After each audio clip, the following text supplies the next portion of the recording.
বিশালগড়ের আইন শৃঙ্খলা ব্যবস্থা নিয়ে পুলিশ সুপারের দ্বারস্থ হলেন কংগ্রেস। এদিন দলের নেতা কর্মীরা মিছিল করে পুলিশ সুপারের কাছে ডেপুটেশন দিয়েছেন। প্রতিনিধি দলে ছিলেন বিশালগড় জেলা কংগ্রেস সভাপতি গোপীনাথ সাহা সহ অন্য নেতা কর্মীরা। প্রতিক্রিয়া দিতে গিয়ে গোপীনাথ সাহা অভিযোগ করেন, বিশালগড়ের মানুষ নিরাপত্তার অভাবে ভুগছেন। মানুষ পুলিশের উপর আস্থা হারিয়ে ফেলেছেন। খোদ মহকুমা শাসকের নিরাপত্তা নেই। আমরা শুনবো ঠিক কি জানাচ্ছেন তারা।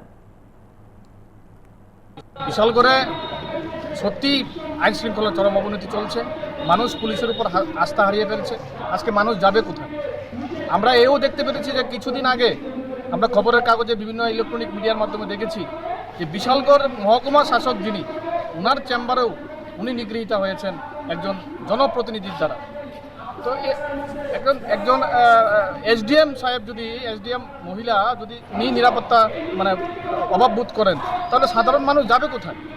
এই সমস্ত জিনিসই আমরা আজকে এসপি সাহেবের কাছে আমরা বলে এসেছি, যাতে দ্রুততার সঙ্গে এই বিশালগড় মহকুমার মানুষের স্বার্থে মানুষের নিরাপত্তার ব্যবস্থাটা এবং মানুষের সুরক্ষাটা যাতে স্থায়ী করে উনি দেখেন ভালো করে, সেই জিনিসটাই আমরা ওনাকে বলে এসেছি। একটা বিষয় দেখতে পেলাম, আপনারা রাতের আধারে পুলিশের পরিবর্তে সিআরপিএফ দিয়ে টহলদারির দাবি তুলেছেন, এটা কেন?